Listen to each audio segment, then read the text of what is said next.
आप लोगों को पता ही है कि आज के दौर में एक सरकारी नौकरी पाना कितना मुश्किल है, लेकिन एक व्यक्ति जो सरकारी नौकरी का इंतजार कर रहा था, अपनी उम्मीदें बांध कर बैठा था, जब उसकी उम्र निकल गई, जब रिटायरमेंट की उम्र आ गई, तब सरकार की तरफ से ज्वाइनिंग लेटर थमाया गया। सुनकर ही कितना अजीब लगता है अगर ये आपके साथ हो कि आपको ज्वाइनिंग लेटर तब मिले जब आप ज्वाइन भी नहीं कर सकते, यहाँ तक कि आपकी रिटायरमेंट की उम्र हो गई हो तब आपको ज्वाइनिंग लेटर थमाया जाए। आपको कितना गुस्सा आएगा ना। आप एक सरकारी लापरवाही को क्या कहेंगे? ये सिस्टम की लापरवाही है या आपकी परिस्थिति के साथ एक भद्दा मजाक? ये क्रूर मजाक है। सुनकर ही कितना अजीब लगता है। ये एक ऐसी कहानी है जिसमें जैसे तैसे 18 साल बाद नियुक्ति पत्र तो मिला, लेकिन तब भी ज्वाइनिंग नहीं कर पा रहे हैं। इतना ज़्यादा निराश करने वाली ये खबर है, उससे ज़्यादा परेशान करने वाली ये खबर है। हमारा सरकारी सिस्टम कितना स्लो है। वो आपने सुना होगा ना, खरगोश और कछुए वाली दौड़, जिसमें कछुआ इसलिए जीत जाता है क्योंकि वो रेगुलर चल रहा होता है, लेकिन हमारा जो सिस्टम है वो कछुए से भी कुछ ज़्यादा ही स्लो है। ये सिर्फ एक इंसान की कहानी नहीं है, ये उन हजारों युवाओं का एक प्रतिनिधित्व है। आप समझिए, सरकारी फाइलों का वो जो बोझ तले दबा हमारा सिस्टम है, वो बोझ तले वो जवान जिसकी जवानी खत्म हो जा रही है सिर्फ एक अदद सरकारी नौकरी के लिए।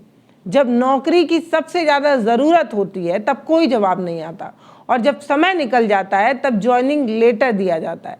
ये जवानी के साथ, परिस्थिति के साथ, हालात के साथ, सबके साथ एक भद्दा मजाक नहीं है तो और क्या है। अब आप कहेंगे कि भूमिका तो हमने खूब गढ़ दी, कहानी क्या है वो बताती हूँ। तो दरअसल मल्लीपुरम जिले के अब्दुल मजीद, जो केरल लोक सेवा आयोग में यानी कि पीसीएस की ओर से 18 साल बाद एक नियुक्ति पत्र उन्हें मिलता है। मतलब आप समझिए कि पीसीएस जैसी केरल लोक सेवा आयोग की एक परीक्षा का रिजल्ट या नियुक्ति पत्र उन्हें 18 साल बाद मिलता है, लेकिन वो तब भी नौकरी नहीं ज्वाइन कर पाते हैं क्योंकि तब तक उनकी उम्र निकल चुकी थी। ये घटना सिर्फ एक चर्चा का विषय नहीं है, बल्कि हैरान करने वाला विषय है। दरअसल दोस्तों, 2005 में एक परीक्षा होती है।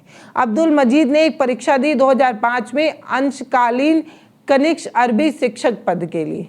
मतलब आप समझिए कि ये जो परीक्षा थी वो एक अरबी शिक्षक के लिए निकाली गई थी, आयोजित कराई गई थी, जिस परीक्षा को इन्होंने अटेम्प्ट किया था। जब इन्होंने परीक्षा दिया तब ये परीक्षा उन्होंने पास कर ली थी कि नहीं, या परीक्षा पास होने के बाद इन्हें नौकरी मिली थी कि नहीं, ये सूची नहीं आई। बाद में जारी रैंक सूची में उनका एक नाम भी शामिल था। हालांकि सूची की वैधता 2008 में समाप्त हो गई। उन्होंने नौकरी मिलने की उम्मीद तभी छोड़ दी। मतलब 2008 तक वो नौकरी की उम्मीद में बैठे रहे। जब परीक्षा दी तब नियुक्ति मिल गई है, सूची में उनका नाम है, ये सोचकर 2008 तक बैठे रहे। लेकिन 2008 के बाद जब वो उम्मीद उनसे छूट गई कि उन्हें नौकरी मिलेगी, तब इतने साल बाद उन्हें ये पत्र मिला है। हाल ही में अचानक से नियुक्ति संबंधित एक पत्र उनके हाथ लगता है, लेकिन सभी तब हैरान हो जाते हैं जब ये पता चलता है कि ये पद अब वो ग्रहण नहीं कर सकते। बताया जाता है कि संबंधित पद के लिए कई बार भर्ती प्रक्रिया चलाई गई, लेकिन इसके बावजूद कोई उपयुक्त उम्मीदवार नहीं मिल सका। मतलब इनके अलावा कोई और इस परीक्षा को पास नहीं कर पा रहा था, अरबी टीचर नहीं मिल पा रहा था। फिर क्या हुआ? फिर ये हुआ कि अधिकारी ने पुराने अभिलेखों की जांच की और मस्जिद का नाम सामने आया। इसी आधार पर उन्हें नियुक्ति पत्र भेज दिया, लेकिन तब तक वो नौकरी में प्रवेश के लिए जो निर्धारित आयु थी उसकी सीमा पार कर चुके थे। अगर कुछ समय पहले आ जाता तो शायद उनकी नियुक्ति हो जाती। नियमों के अनुसार नियुक्ति पत्र मिलने के बाद निर्धारित समय के भीतर जो कार्यभार होता है वो ग्रहण करना होता है। लेकिन जो मजीद हैं उनकी उम्र वर्ष 1996 है, मतलब उनका जन्म 1966 में हुआ है। अब वो सेवानिवृत्ति की आयु भी पार कर चुके हैं। 60 के बाद जो रिटायरमेंट होता है वो रिटायरमेंट की उम्र भी वो पार कर चुके हैं। ऐसे में जो तकनीकी रूप से इस पद के लिए पात्र वो अब बचे नहीं हैं। इस घटना ने भर्ती प्रक्रिया में होने वाली देरी पर कई सवाल खड़े किए हैं। सोचिए कितना अजीब लग रहा है कि मतलब एक अदद नौकरी के लिए आदमी आजकल कितनी मेहनत कर रहा है। आजकल का युवा तो सड़कों पर मार भी खा रहा है और कोई परीक्षा ठीक से हो भी नहीं पा रही है। तो ऐसे समय में एक सरकारी नौकरी हाथ आए लेकिन मुंह ना लगे, वो कितना अजीब सा साउंड करता है कि मतलब आप बहुत मेहनत करते हैं एक नौकरी के लिए और नौकरी मिल भी नहीं पाती है। तो भैया अरबी टीचर का पद खाली था, कई बार परीक्षा भी कराई गई लेकिन कोई मिला नहीं, तो बाद में इन्हें ढूंढ कर निकाला गया। लेकिन जब तक आप ढूंढते, तलाशते और इन्हें निकालते तब तक इनकी एज ही निकल चुकी थी। सवाल ये है कि जब रिटायरमेंट का समय था तब नियुक्ति पत्र का क्या मतलब?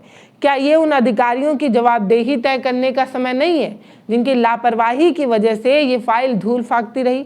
मतलब ये सवाल तो है ना, हमें ये पूछना चाहिए कि आखिर इस देरी के लिए जिम्मेदार कौन है? अगर ये पद खाली था तो इतने सालों से इस पद पर कौन काम कर रहा था? अगर कोई काम ही नहीं कर रहा था तो इसका मतलब ये पद फालतू है, इसका कोई काम नहीं। जब काम ही नहीं है तो फिर आप नियुक्ति क्यों करा रहे हैं? मतलब आप समझिए कि ये कितना भद्दा मजाक है हमारे सिस्टम में और सरकारी कामों में कि बस यहाँ पर फाइलें दौड़ती रहती हैं, तारीख पे तारीख मिलती रहती है और जो नहीं मिल पाता है वो नियुक्ति है।